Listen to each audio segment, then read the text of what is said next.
This is Andy Phillips. Remember a couple of weeks ago, we were discussing things that making the weed pots that the people couldn't drill deep enough, and Yep. the extension would. Well, I don't know if you can see what I have. I went to Home Depot and bought one of these long. It's like 14 inches long, and this has happened to be 5/8 because my wife bought me on Amazon a whole bunch of the tubes, exactly 5/8. And what I end up doing was grinding off because it has an auger end on it, and that does not work good because it'll suck the Jacob's chuck right out.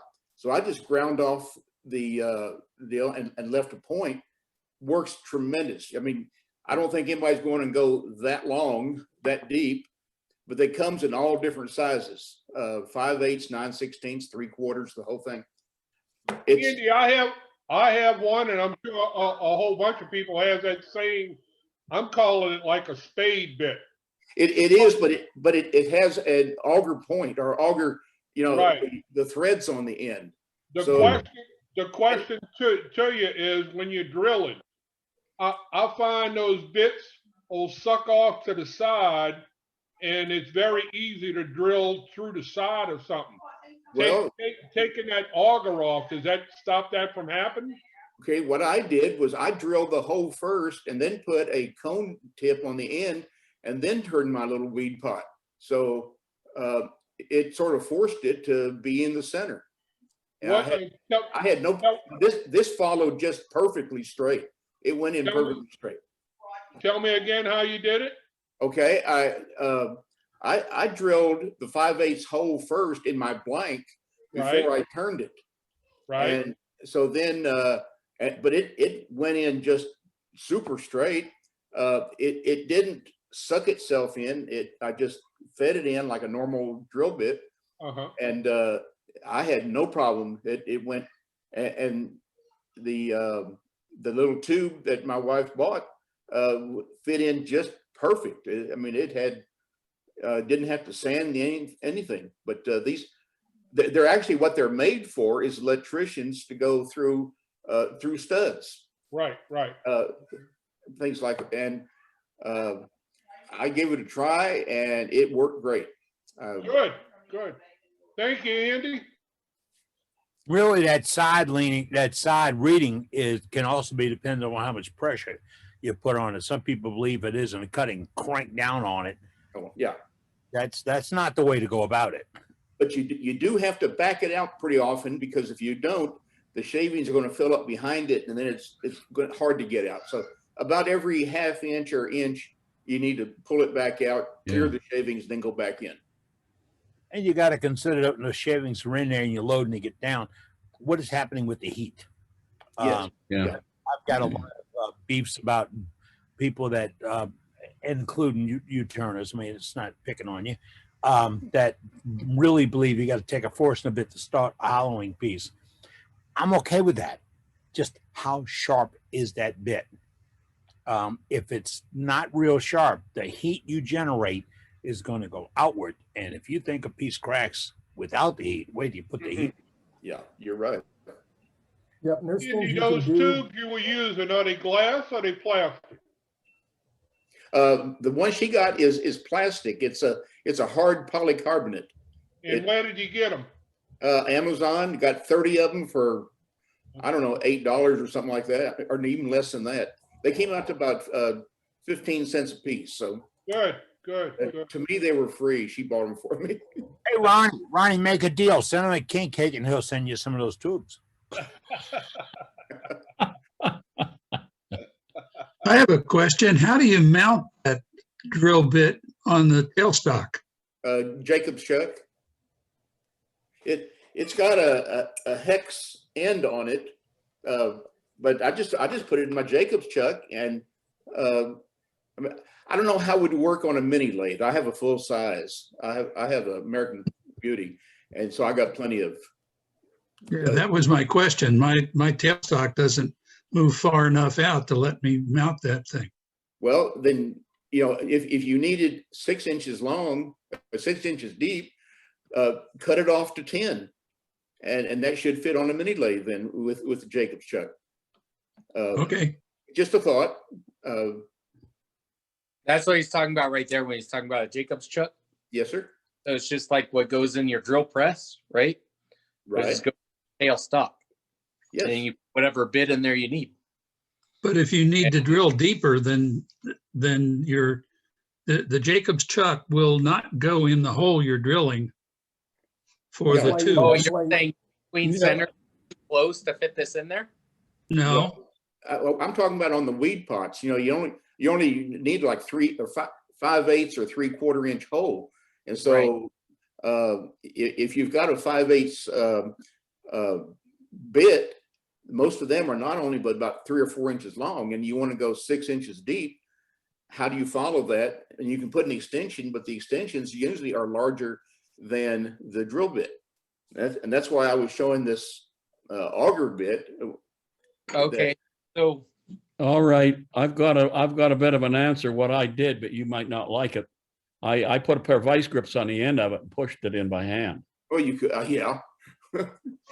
so this is Buy a long drill bit. but I'd actually found it at a garage sale, so I don't even know what store was selling them. That's just a long drill bit on a handle, right? Yeah. Uh-huh. But I think it's Mike Peace that I've seen on YouTube where he'd made a deal where he just made handles for Right. his bits. Yeah. So it's for higher Little for length on it weed pot. and run it Yeah. if that helps you. Now, does your bit there have a point on the end, or does it have a spiral screw like things?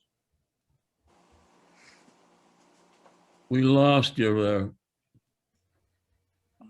We're not getting your voice. You're muted, Okay. Doug. Okay, I see that you There we have, go. yeah. Does that not tend to draw it in? No, because I mean I'm turning at a slow enough speed to where I can control it. Okay, all right. But wait, here's the important part. How are you driving it by your hand? Right, Yeah, he was talking about a 5/8. that's Harbor Freight. Yeah. You've also got these from Harbor Freight. I don't know if you can see them. The big long ones Yes, yeah. come in a set. Yeah, I bought some at Harbor Freight like that. Yeah, Well- they come in a set. What's Yeah, I what's have the some of largest those too. size? You can also These buy, are you can half also inch. buy extensions if you want to go deep. Yeah, drill that's- bit drill bit extensions, those, yeah, like that, exactly. Forstner bit extension there. So, Right. Yeah, I got some Brad Point ones I bought that were 12 inches long, and I kind of cut them down to about 6.5, 7 inches to use. But it goes all the way up to a ½ inch. You can pick up on Amazon for about $20. A set of 7, 1/8 all the way to a ½ inch, 12 inches long. I did a little bit, and I got my welding machine and welded mine to a bar where I thought it was there, and then I hammered it till it was straight, and Front end there. That's what it was. worked out pretty good. I've got probably 6 or 8 different sizes done like this. And then if you want to spend a whole bunch of money or ask for Christmas presents like I did, the Carter hollowing system, that thing's awesome. So I do have one of those too. I have a question right quick. I know it might be kind of a rookie question, but as far as the Jacob chuck goes, what's the purpose? I mean, what's the reason for a Jacob's chuck versus a drill chuck? They're the same thing. They're pretty much, same thing, ain't they? Jay, they're pretty much the same thing. I'm going to jump in there, Eddie, because there's a couple of points, and I know our safety officer isn't around. I know, So I just I want to know. I want to pick up on one of the points. I am listening. I'm getting some feedback from somewhere. Oh, Jeffrey's just arrived, our safety officer. Just on one of them points, somebody mentioned about holding a drill bit with a set of mole grips or Stillsons or whatever you guys call them over there, and trying to feed your drill bit in from one end. I wouldn't advise that at all. I made I made a very, very simple device here, which is just it's basically a chuck and a handle on a chuck, and that does exactly the same thing. It allows me to drive the drill into the end. Putting Jacob's chucks in your tailstocks, if you're drilling a piece of material that is held in your headstock, you don't want to be drilling it at 1,000 revs per minute. It wants to be around about 300 or 400, no more than 600. Keep your speed down when you're drilling. Make sure you keep clearing your drill bit. The other concern is when you're putting a Jacob's chuck into your tailstock, if you're building up the heat and the sawdust behind it, and then you go to pull your tailstock out, what sometimes happens is the Morse taper releases from your tailstock, allowing your Jacob's chuck to start spinning. If that spins and starts to come back away, it's going to come out at you. So be very careful and make sure that you keep hold of the Jacob's chuck when you're removing it back out. Don't be pulling at your tailstock and allowing that Morse taper to come away. Okay, so basically what you're saying is if I want to drill something, don't use my Jacob's chuck. Use the drill chuck because I can get it tighter, yes? Well, the difference is by using the Jacob's chuck on the lathe, you are more likely to get it straight and square. Once you've got your piece of wood in your jaws of your chuck and your Jacob's chuck at the other end, to drill slowly into it, unlike your drill press, you're going to get it. As long as you have a feed hole first, you will be more square and the hole will be drilled a lot straighter. Okay. I'm not following what he's getting at there between a Jacob's chuck and a drill chuck. I think it's both the same. Jacob's chuck's just a manufacturer's name. There's other ones. It's like saying Coca-Cola. You know, people say Coke when they want a Coke. You know, they say Coca-Cola or Coke. It's a Jacob's chuck is just what we use expression. Drill chuck. Yeah. But I think what he's trying to get at is why wouldn't he put it on a drill press rather than put it in the lathe? Yeah, that's how I thought he was. That's what I'm getting. No, I wasn't asking that. I was just, one you tighten with your hand and another you use a cotter key. I was just wondering what the difference was between the two of them, why you would use one versus the other. Nothing. There's no difference in them. One's just a different means of tightening it. Oh, okay. Yeah. Just a different application. That's it. I've got drill chucks for my drill press that are keyless. That's the term. Yeah, it's a keyless chuck. But I get more holding strength out of when I use my Jacobs.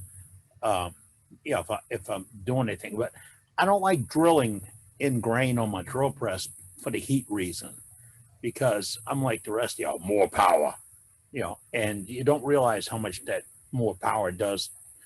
It's never a good thing. I keep a stick of beeswax in that little box on the top of my lathe.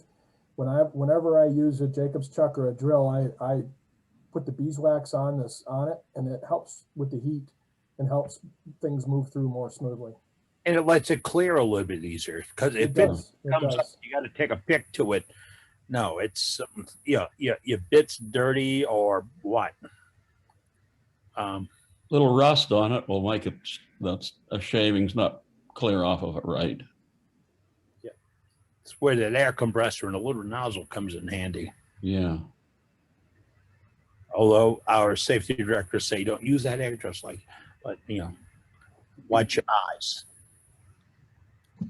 So with drilling using the longer bits, I'd learned the hard way to keep backing it out and clearing it, and I got one stuck in there. And even with this big, powerful lathe reverse, I couldn't get it out. I'd gotten it so buried in there. So I wound up having to take the piece off the lathe, laid it on my lathe with the drill bit down between the ways, and then had to take a hand drill it from the other end. It was insane to get it out. So when these guys are saying, make sure you back it out and clean it routinely, yes, learn from my mistakes. It's really difficult once it gets stuck in there. Yeah, I had a demo at my club, I don't know, about a year and a half ago, and the guy was demonstrating some hollowing, and he was using a Forstner bit, and he was a little nervous, and he didn't clear his his shavings, and his Forstner bit got stuck. He went to back it out. It didn't back out. It pulled it out of the tailstock, just like you were talking about, Martin. And then he grabbed it while the lathe was turning and cut himself. So it was like, you know, he just wasn't thinking. And this is a guy who knows better. It was like, Yeah. You know, I I had took that happen to a buddy of mine too. It came out of the lathe, came around, smacked him on the wrist. It broke his wrist so bad he needed reconstructive surgery. It's very, very starts easy coming, to if do. it starts coming out. Yeah. You have to hold on to it when you back out that quill every time. Yeah, and if it's not coming out, you stop things immediately. Oh yeah. What saves me sometimes, I just take my air hose when I'm drilling a piece out. I just take my air hose and blow it out. That saves me some time, unless it gets too clogged. Mm-hmm. Yeah, I'm with Eddie. I tend to moose it. It gets clogged really quick. It gets packed in there. I did a demo at a club in Tennessee, and I was like the third in line for a long day. And one guy drilled something for a pepper mill, and he backed it out. It was a Forstner bit, 1.25 inches. He took it out the thing, and he tossed it over into the waste can. That emptied the place. Fire. I guess piping hot. The fire department emptied the place because they didn't believe what happened, and you know, it was in a school cafeteria or whatever. Yeah, it did not go well. I never did get to demonstrate that day. So he threw the Forstner bit in the waste can? There was no place to drop it because there was no place to drop it. So he turned and dropped it right into the waste can, and the dry shavings in the heat of that Forstner bit, up it went. Oh, it was probably like a hot potato. He couldn't hold on to it for long. Yeah. And a guy grabbed the fire extinguisher. Somebody said, "Don't do that. We got to replace it."